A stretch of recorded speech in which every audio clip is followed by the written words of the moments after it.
Today, we're going to be talking about the class of 2026 for Lafayette women's soccer as Adam Dobrowolski here on the Lafayette Sports Network with head coach Mick Statham. And coach, thank you so much for joining us today. Thanks, Adam. A class of 6 recruits to talk about, and interesting to see 2 abroad, 4 locally in terms of stateside, but also working in different parts of the country. Coach, you went a bit wide and far here, but your thoughts on the quality of this class at 6. So obviously you're looking really for quality in each player as opposed to quantity. Yeah, I think you're right. We try and do that with every class. I don't focus too much on the quantity piece. Obviously, from year to year, things could change.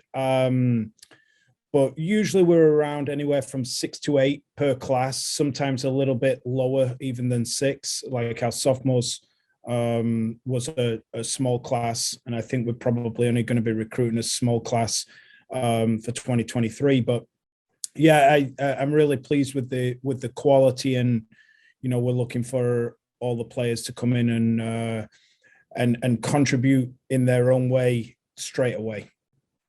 We're going to go in no particular order among the recruits here, essentially. Just we'll go what we got collected first, and then we go right through. We'll start off in Canada, in Ontario, with April McDonald, who potentially projects to be a midfielder, had club ball with Hamilton United in terms of provincial soccer, was a member of Team Ontario. What does she bring to the table, potentially working in the midfield? Well, I think she's got real goal-scoring capabilities, which from that attacking mid spot, I think is one of the things that I look at as a big piece of that position specifically is contributing with goals. And I think she's two-footed as far as her comfort with 2 feet. She strikes a good ball. She's athletic, which will allow her to get into advanced positions inside, in other words, inside the opponent 18-yard box. But I think once you're in those positions, obviously having the ability to strike the ball with both feet is going to be really helpful. So I think she's going to add a really good dimension for us, not only connecting the middle of the field and creating things for our attacking players, but I also think she's going to contribute from a scoring standpoint as well, which is obviously the key to the game.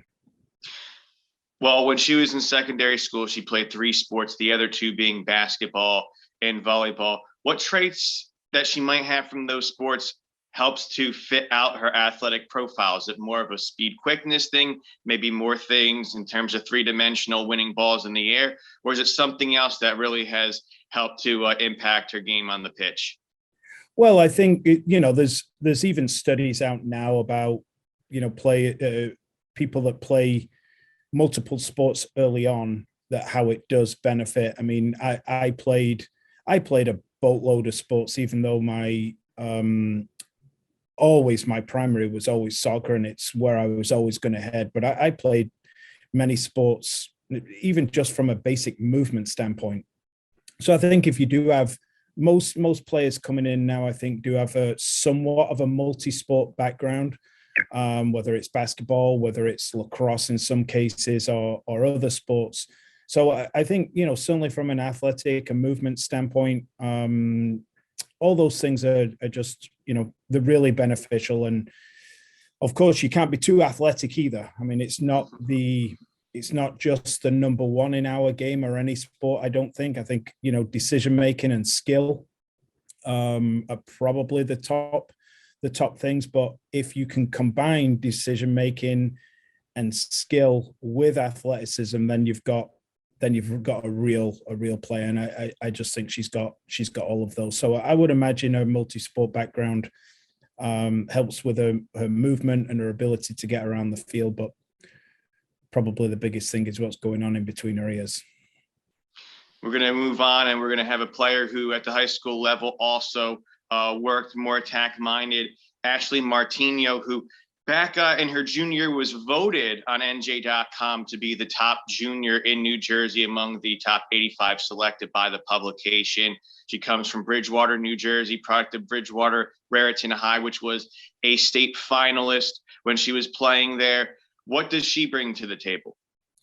Well, she's been well coached. She comes from a soccer family who are all, passionate about the game, which I think is really helpful in these environments, because I think too many college athletes, and it's something I talk to other head coaches about in college, is too many times when players commit to any college, they think that's the end of the process when it's really just the beginning. They've not even kicked a ball yet in college.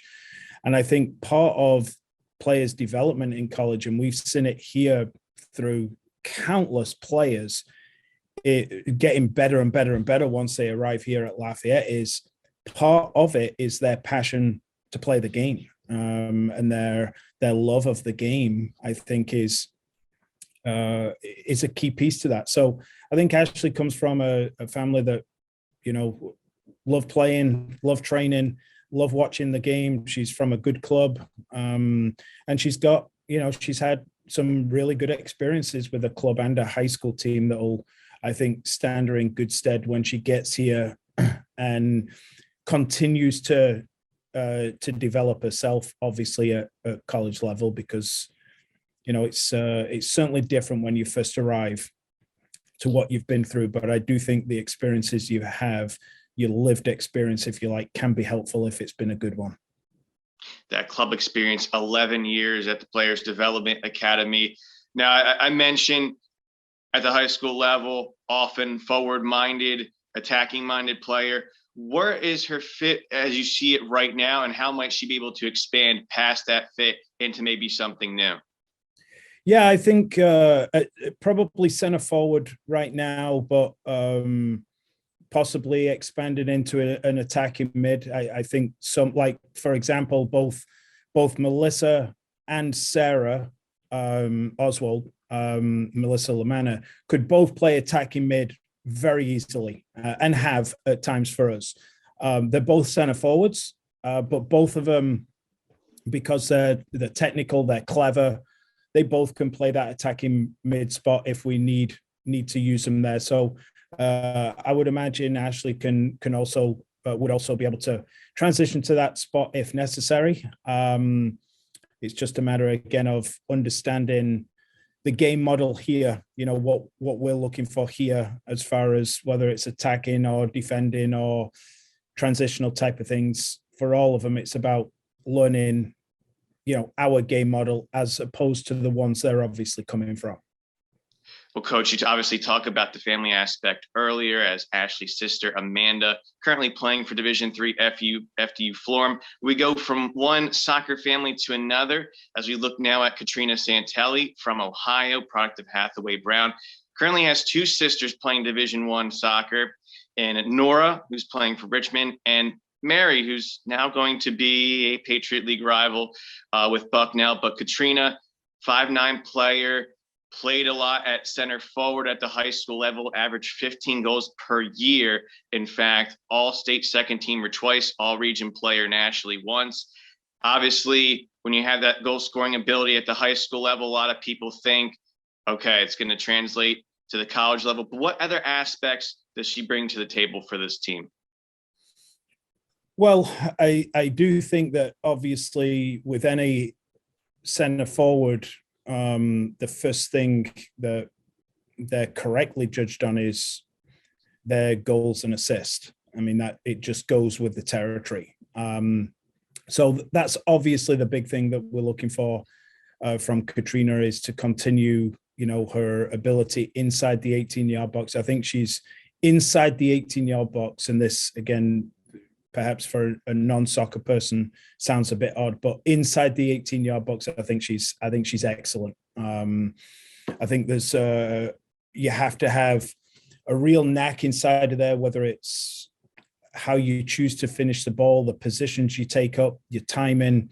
But she also offers us, again, good athleticism, good attitude, very good experience with their club team, traveling around the country. I've said this before on things that me and you have done in the past, and I'll continue to say it. I think you get better as a soccer player playing with and against better players than you. So if you ever find yourself in a situation where you're clearly the best player all of the time, you're in the wrong situation, unless you're a Jalen Howell type who is the best player anywhere she goes. But I think Catrina's had some real good experience playing with and against better players than her, which is going to be, really good for her in her collegiate life. So just like any other player, she's going to have to make some adjustments and certainly has lots of things to improve upon. But I just think she's got a real good knack of scoring big goals in big moments, and hopefully that translates to the Leopards.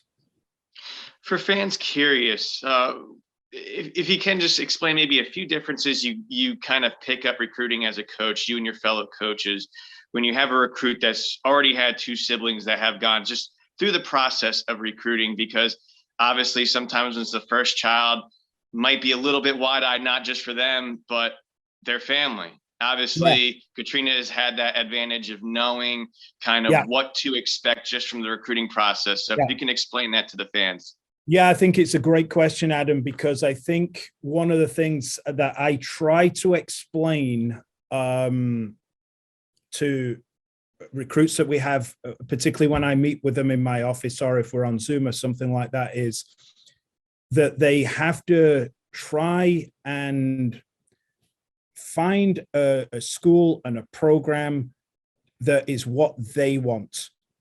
And I do think if you have siblings that have gone through it before you, so I would imagine Kat, for example, watching her sisters go through the process and obviously committing to Bucknell and Richmond, but also thinking to herself, okay, she's hearing stuff, what coaches are saying, and she's hearing what her sisters are talking about. And she may be thinking, yeah, I want that too. Or, nah, I'm not so sure I want that. Or I like that, or I don't like that. And I think that's really important, because I also obviously meet plenty of families that it's the first sibling going through, or if the sibling's gone through the college process without sports, it is dramatically different. But I always bring it back to, there's so many kind of labels that people put on this process, so many expectations on these young student athletes where they feel they have to fit certain molds, even if it's D1 or this, that, or the other. And I always try and encourage them to do what's best for them at that time, to make decisions based on, what works for them, what kind of environment they truly want to be in, and what kind of coaching they want, what kind of academics that they want. Obviously that can change as they mature, but I think if you've had siblings go through it, you've already been asking yourself those questions. And I'll virtually guarantee that Catrina was asking herself questions, what she truly wanted and what she didn't, when her sisters went through the process. And I think, so then by the time she got to it, she was pretty clear on what kind of environment she wanted, how far she wanted to be away from home, what kind of environment athletically she wanted to be in. I'm sure she had a lot of those questions kind of virtually answered, as opposed to someone that had never been through it before. We are halfway through the class of 2026 here for Lafayette women's soccer, the class of 6. Moving on from having 3 forward-minded, attacking-minded players to now looking at someone in goal as Maddie Minuti, product of Hawthorne, New Jersey's next up here, a 5'3" player from DePaul Catholic. She was North Jersey all-senior team.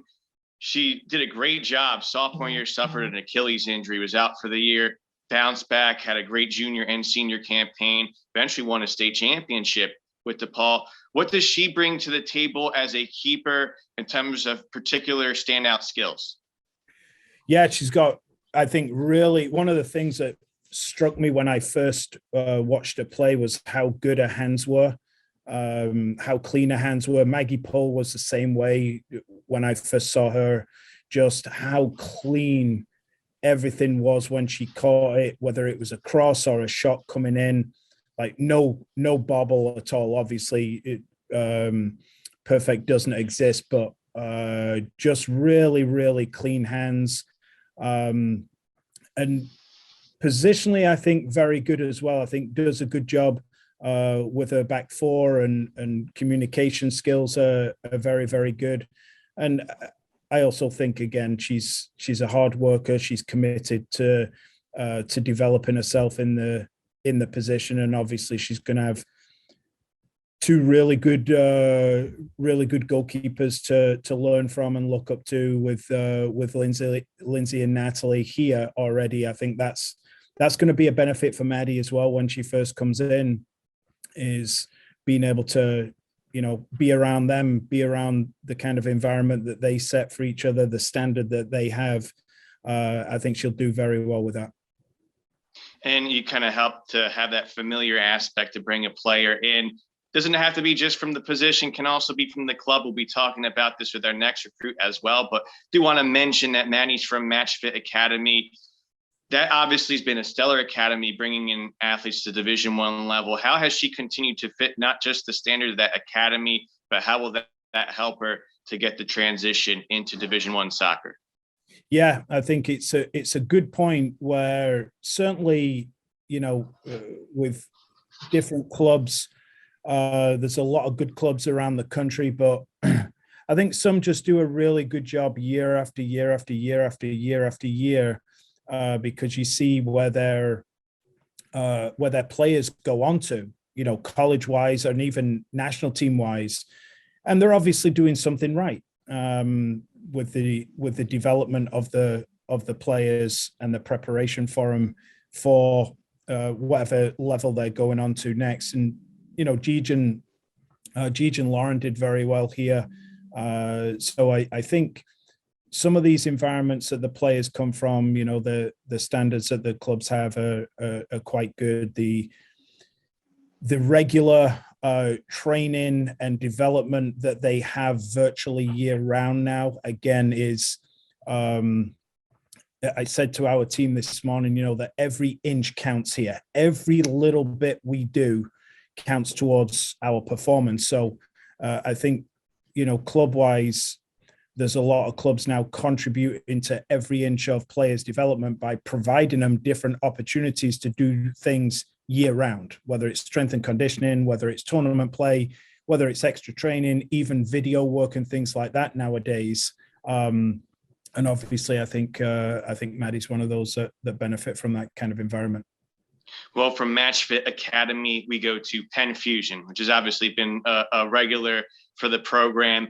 And we're looking at Mariela Ramos, as she comes from Chester Springs, PA, obviously, right in the heart of the area that Penn Fusion has their club players. She also, though, back midfield, can be dual-footed, and particularly in set pieces, actually have a pair of Olympico goals in her high school career. Comes from Bishop Shanahan, had 2 years there after working academy ball. Obviously, to have that set piece ability is huge to be added onto the team. Yeah, it really is. It's we've had some pretty good ball strikers, from a set piece standpoint, and we I think currently do as well.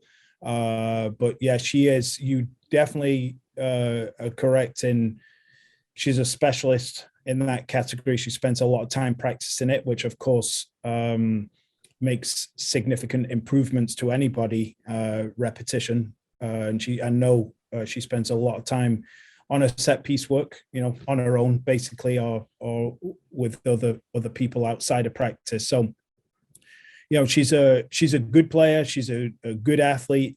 She's good with both feet, and I think she can play left side. She can play right side. She can play holding midfield. So she's multidimensional as well. But I think it's good to point out from a set piece standpoint as well. She's got really good ability in that area as well, which again can only can only help us.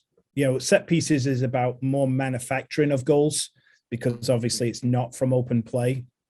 So I think she's going to help us manufacture some more goals from dead ball situations.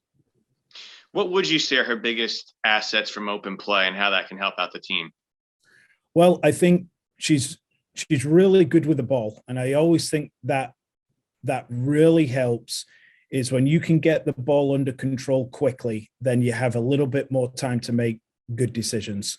And, if you're not quite as comfortable with the ball, then you have less time, obviously, to make good decisions. So she's very comfortable with the ball at her feet. I think she's a good decision maker. Obviously, hopefully she'll continue to get better and better once she gets here. But I think that's the big, and she's a really good athlete as well. So of course that helps. But I think her technical ability is a big thing as far as her comfort level on the left or on the right, but also buying her time to make the right decision. Certainly, last but not least, here we have another product from our neighbor up north in Canada. This time, provincially, we're going from Ontario to Quebec as we talk about Sophie Ruggiero, a player who can work forward and mid, at least at the high school and club level. Actually, also spent a prep year at Vanier College Prep, won a national championship there, played for Team Quebec at the provincial level. What does she bring to the table overall? Yeah, part is everything you just said, is that experience. Obviously, with any international player, even, players that aren't, that are actually a drive away. So obviously with players we've had in the past, whether it's, from Iceland, from England, they're more than a drive away. But even our Canadian players still grow up playing the game a little bit differently, which is, of course, in part why you recruit international players, is you want a different kind of take on the game, a little bit of a different thought process, amongst other things. But that's one of the things that you go outside of the country for. So Sophia's got a lot of very good experience at very good levels in Quebec, and there's obviously a lot of good players around the Quebec area, and she's been well coached. And I just think that, from an attacking standpoint, she just brings us a little bit of a different dimension. She's good in multiple spots, but again, I just think one of her strengths is in front of goal, and that's something that we've focused on in the class, is trying to add some more firepower in the final third. And I think she's certainly one we expect to do really well straight away. One current player, I should say, that comes to mind is obviously Melissa Lamanna, who obviously comes from Canada. And we'll loop in April in this question as well. In what ways can Melissa, having that experience, help out the two come in and just get adjusted? Because as you say, each country kind of brings a little different flair. So having the same countrymen help out the process to come in and adjust to collegiate American soccer is obviously going to be a help. To be honest with you, I don't think it's a ton to do with the soccer piece. But I think it's probably the most important piece of life at Lafayette for us is the sense of belonging. I think it's critical. And I think where Melissa comes in, amongst other players, but obviously she actually does not live far from April, so probably 20 minutes from April. What she will be able to do is join the dots for him a little bit and make him feel at home much quicker than if she wasn't here. I'm obviously here as well as an international. I've been through the same thing that they did, even though it was quite a while ago now. I can relate to some of the things that they're going to go through, but Melissa's going through it right now and is a peer. So what Melissa's going to be able to do is be able to make them feel that they belong here at Lafayette, even more so than they might do if she wasn't here. Melissa's developed absolutely brilliantly here. She's done so well here from when she first arrived to now. And I think that's just going to be really helpful for April and Sophia. But I think we've got, our upperclassmen players in particular, I think are all going to be brilliant at that. But the thing that you can share internationally is just little inside things, obviously, about your own country to make them feel at home a little bit more. But I think everyone will be great for all of them. But, Melissa's just gone through what they're about to go through, and I'm sure she'll be able to share some little tips about being away from home and things like that. They'll help them instantly feel at home here on campus. Well, I feel that's a good lead into our final question as we wrap things up. Obviously, you have 6 quality young women who's going to bring a great ability on the pitch, but also obviously they're going to be great students as student athletes, but also great members of the Lafayette community. So if you can just, as we wrap things up, kind of give a statement overall on how they will continue to add to the profile of Lafayette women's soccer, both as soccer players, students, and members of the community. Well, I'll start with the group that we have now. I really like the group we've got now. All the players that are currently on campus, seniors included, even though their eligibility has gone.